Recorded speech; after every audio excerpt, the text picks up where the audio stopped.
semana pasada se realizó en Buenos Aires el Foro por los Presos Políticos de Latinoamérica, organizado por la Liga Argentina por los Derechos del Hombre.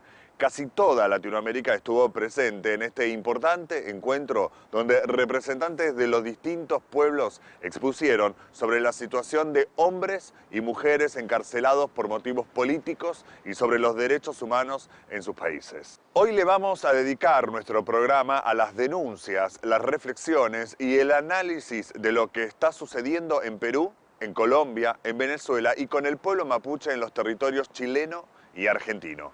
Comenzamos entonces con el testimonio de Mari Soto, escritora, periodista y luchadora por los derechos humanos sobre la situación de los presos políticos en Perú. La situación de los presos políticos que insurgieron en armas, de los insurgentes en armas que luego fueron apresados y convertidos en presos políticos en mi país, se agrava a partir del autogolpe del genocida Fujimori en 1992, donde implementa una guerra sucia para combatir a los insurgentes en armas que cubre todos los terrenos. Y uno de los terrenos que cubre de manera más represiva y más agresiva es el terreno jurídico. El terreno jurídico, el terreno de los medios de comunicación, de convencer a la sociedad que se encontraban frente a terroristas, asesinos, responsables de todo el atraso del país, según decían los medios de comunicación. En el terreno jurídico, las leyes que implementó Fujimori, las leyes antiterroristas, eran unas leyes totalmente fuertes, totalmente represivas, cuya pena más baja era de 15 años, y fueron los compañeros encarcelados en condiciones muy difíciles, muy duras, en todas las prisiones del Perú. Los trasladaban de la capital a zonas de clima muy difícil, de condiciones muy precarias, donde las familias tenían que trasladarse cada mes a verlos, porque solamente en el primer momento lo podían ver 15 minutos al mes, y los hijos solamente 15 minutos cada 3 meses. En el caso de las mujeres, el ensañamiento era mayor. Y eso que no estamos hablando de las torturas que habían cuando las apresaban, las violaciones y todas esas cosas, sino solamente las condiciones carcelarias, porque el machismo se ensañaba en las mujeres. Muchas de ellas han pasado tantos años de carcelería que no han podido tener hijos, porque no les permitían ni siquiera la visita íntima, que en algún momento a los compañeros varones sí se la permitieron. Entonces las compañeras no han tenido esa posibilidad, muchas de ellas han salido de la cárcel sin la posibilidad de poder haber hecho familia. Los compañeros enfermos no han tenido el indulto que ha tenido Fujimori con una enfermedad que realmente, permítanmela ponerla en duda. Esa es la situación de persecución, de estigmatización, de criminalización que existe hoy en día, y los compañeros los presos políticos que están en la cárcel en este momento, pedimos que haya una verdadera reconciliación, pero sin impunidad. Nosotros no somos partícipes de la amnistía en la que vamos a amnistiar también a los genocidas. Nosotros creemos que debe haber verdad, justicia y no impunidad, y que debemos asumir todos los actores de este conflicto la responsabilidad de nuestras decisiones y de nuestros actos. Pedro Cayuqueo es un escritor y periodista mapuche y fue muy interesante su testimonio sobre las demandas de su pueblo, las persecuciones que sufre y los desafíos que enfrenta tanto en territorio chileno como argentino. Nosotros venimos con Fernando del Gualmapu, ¿ya?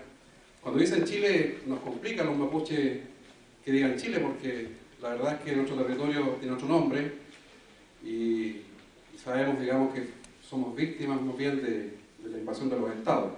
Decidimos participar con mucho agrado, porque creemos que se requiere este hermanamiento de luchas, este hermanamiento de procesos que estamos viviendo, y en donde uno no deja de pensar a veces que los derechos humanos a veces pareciera ser que solo califican para los blancos.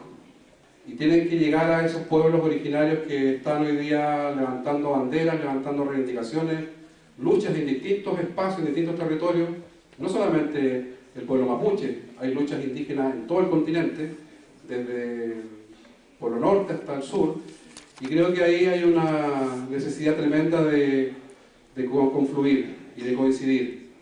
Pero contarles que la emergencia indígena en Latinoamérica, que algunos la sitúan en los años 90, ha tenido como consecuencia una realidad que hasta hace mucho tiempo no era tan palpable a nivel de pueblo originario. Y esa realidad, que en el caso mapuche muy gráfica, se relaciona con la presión política actual.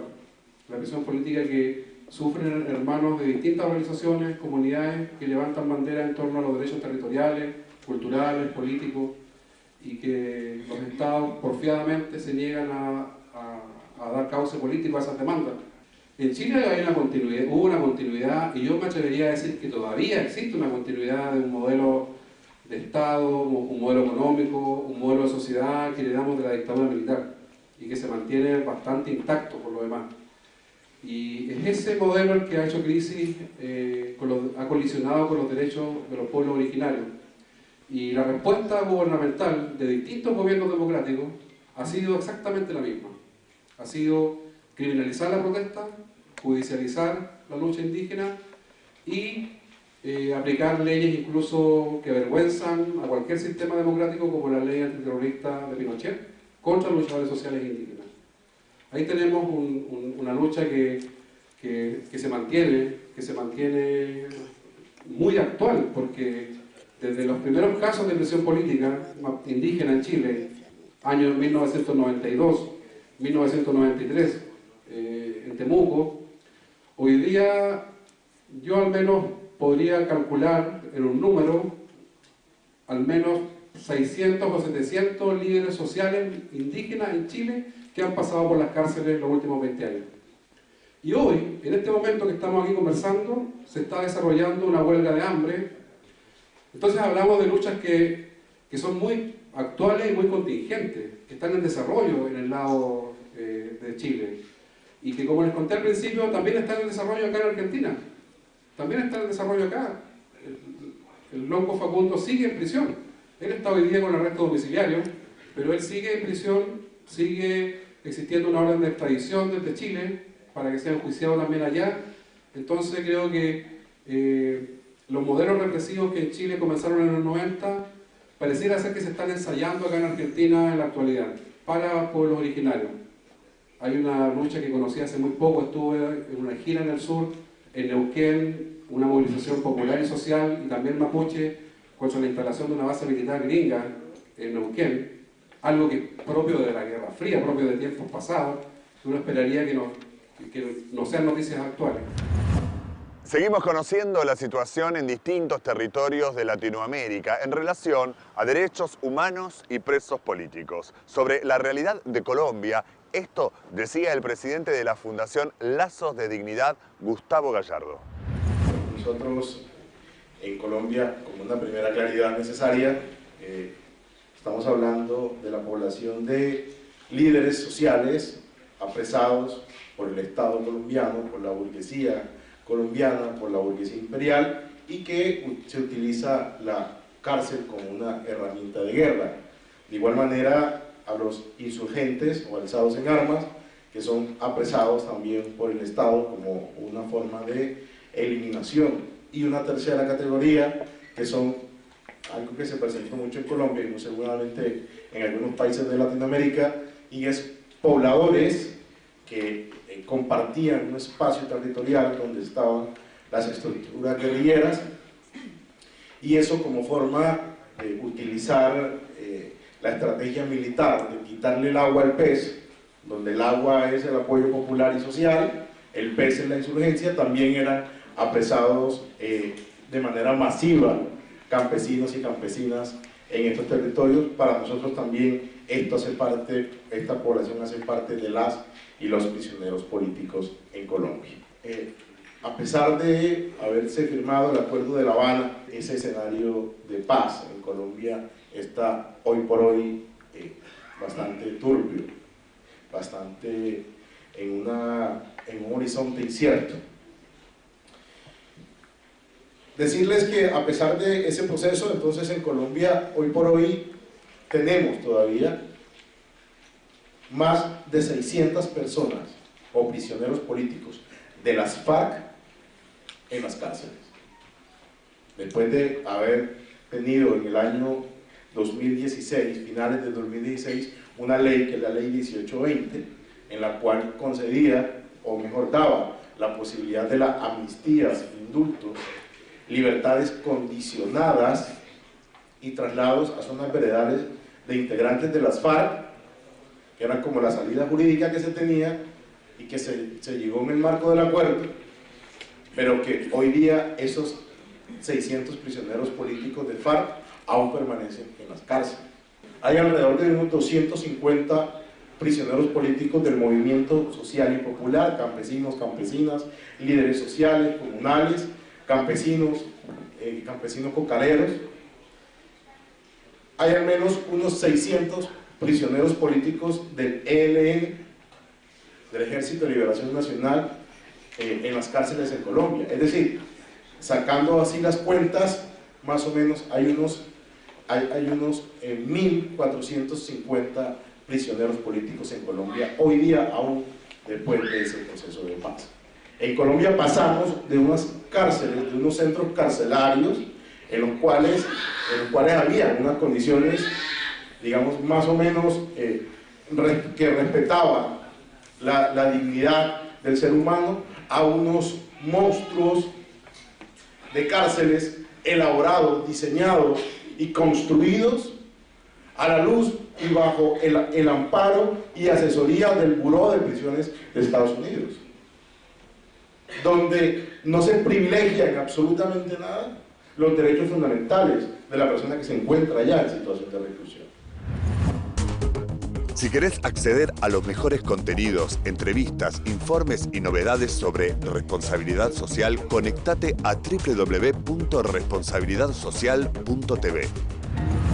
Ya salió Fonres RS, revista mensual dedicada a la responsabilidad social empresaria. En este número, blockchain, la tecnología que está revolucionando el mundo ahora con impacto social. Con la editorial de la doctora Alessandra Minichelli, la historia de Valentino, el niño electrodependiente que murió porque le cortaron la luz, y nuevos acuerdos y prácticas llegan a la industria de la moda. Además, como siempre, la mejor información sobre contenidos socialmente responsables. Fonres RS. Conseguila en nuestra página web www.fonres.com y recibila de manera gratuita todos los meses en tu mail.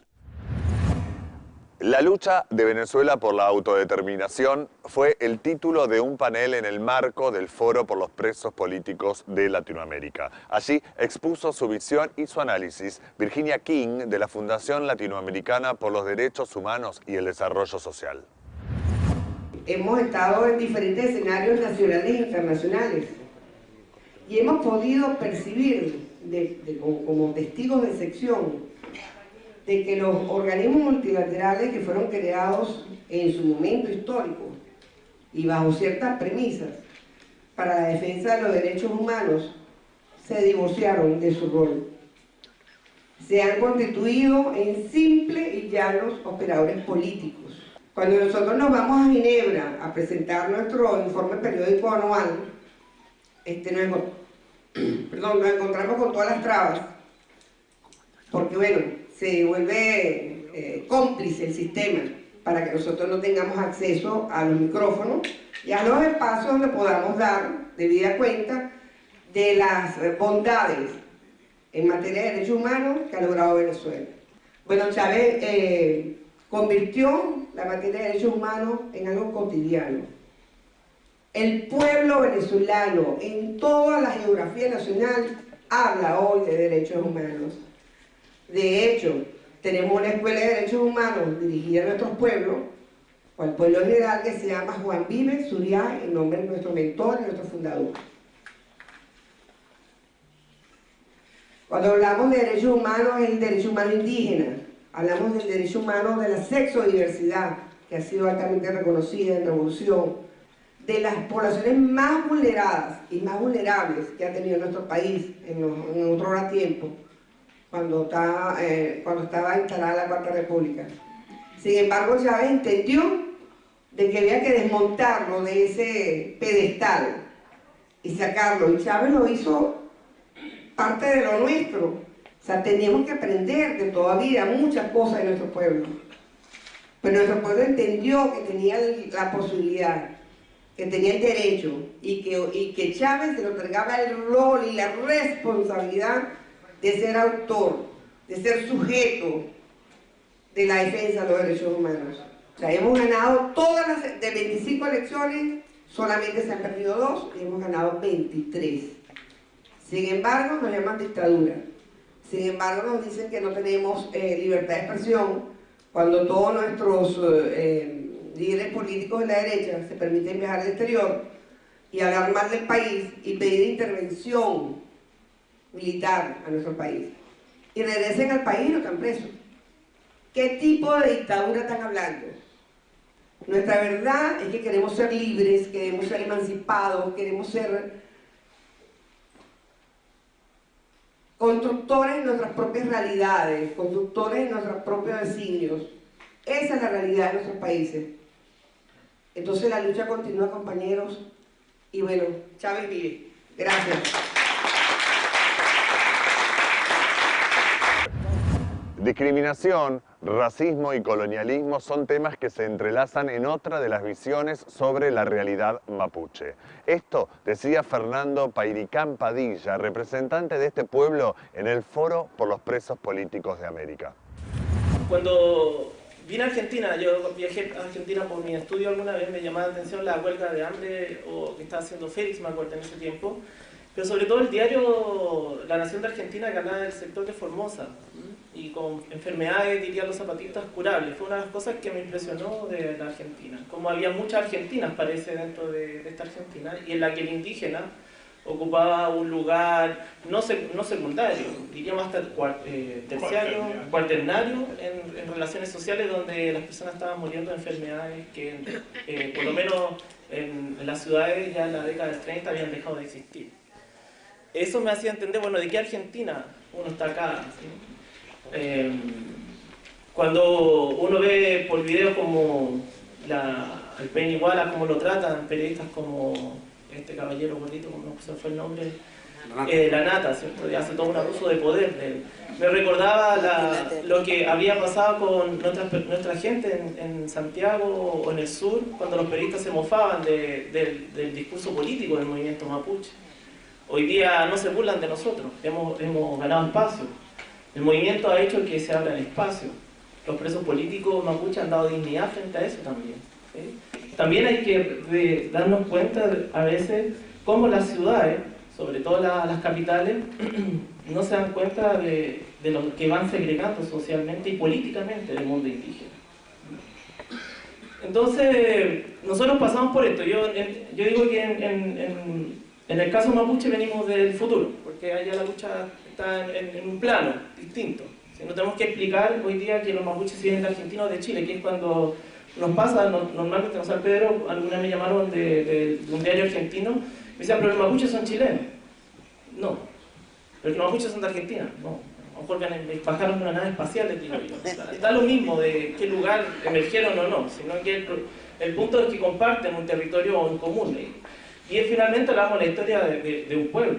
Para un joven como yo, que no habíamos recibido nada de los mapuches en Santiago, ya mirar el mapa de la ciudad, del país mapuche, me hacía imaginar nuestro otro país. Entonces yo veo hoy las banderas que están aquí con nosotros, veo la bandera vasca, por ejemplo, la bandera palestina, pero no veo la Buenfolle, veo la bandera de Chile. ¿Sí? No tengo problemas con la bandera de Chile, porque sería traicionar al lado materno mío, sino que de cómo vamos incorporando de alguna manera también las otras naciones originarias, y cómo nosotros hoy día empezamos a plantear el discurso de la nación mapuche, ¿sí? Pueblos indígenas que tienen derecho a su libre determinación, y que el Estado chileno se niega, muchas veces se niega a nuestros derechos, y que combate nuestros derechos políticos a partir de la persecución del movimiento y de la persecución a nuestros dirigentes y dirigentes políticas que están en las cárceles hoy. Desde el año 97 han pasado distintos números de presos. De los últimos 10 años se han incrementado la detención de los dirigentes y de los dirigentes mapuches. No solamente los que tienen cadena, en sentido de condenas. Hoy día hay mapuches con condenas. Sino que los que van pasando los procesos 3, 4, 5 meses y que luego salen libres porque no se les logra dar cuenta de los procesos judiciales. ¿Sí? Por lo tanto, lo que nosotros planteamos como movimiento mapuche es la idea de la criminalización al movimiento político. Y es una criminalización que busca, que tiene, en el caso de la Araucanía, una relación con el poder judicial, el poder político y el poder económico. Y por ende, lo que nosotros planteamos como intelectuales indígenas es la idea del colonialismo en la Araucanía. No podemos entender lo que pasa en el país mapuche si no entendemos que hay un colonialismo que comienza a fines del siglo XIX, como le llaman acá la campaña del desierto, y allá la ocupación de la Araucanía, o la pacificación de la Araucanía, como le llaman los chilenos, de élite. Nosotros planteamos la ocupación de la Araucanía y cómo luego de la ocupación o campaña del desierto se van construyendo los colegios, se van construyendo las ciudades, se va entregando la educación criolla al mundo indígena y comienza un proceso de colonialismo en el cual el mundo indígena es despojado de sus tierras, arrebatada sus tierras, colocadas en reducciones, que es la palabra que se ocupó en el siglo XX, y en esas reducciones las escuelas comienzan a reeducar a nuestra población en torno a prohibirle el mapuzungún, a pegarle en los colegios, que los profesores pegaban, bueno, en todos lados pegaban en la época, pero en el caso mapuche, golpear, ¿cierto? También es un acto racial, porque te estoy civilizando a la fuerza. Y esa historia, de alguna manera, también es la historia de América Latina, y muchas veces la historia de América Latina no se ve desde el prisma del racismo. Lo vemos normalmente de la lucha de clases porque es imposible no entenderlo así. Pero también América Latina es racista. Y si no transformamos de alguna manera también esta percepción cultural de lo que es el racismo en América Latina, yo creo que va a ser muy difícil que se pueda avanzar en una, no sé, auténtica democracia, una democracia que signifique la libertad para todos y todas.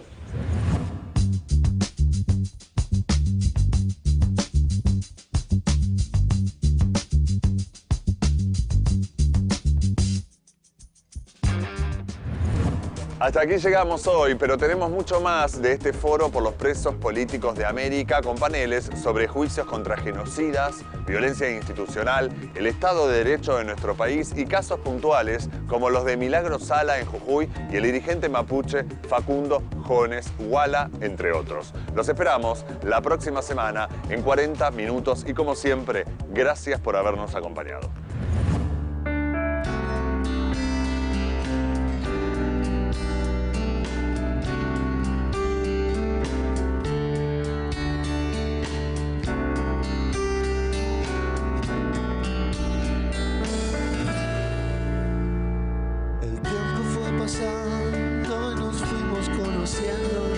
Amabas y sufrías como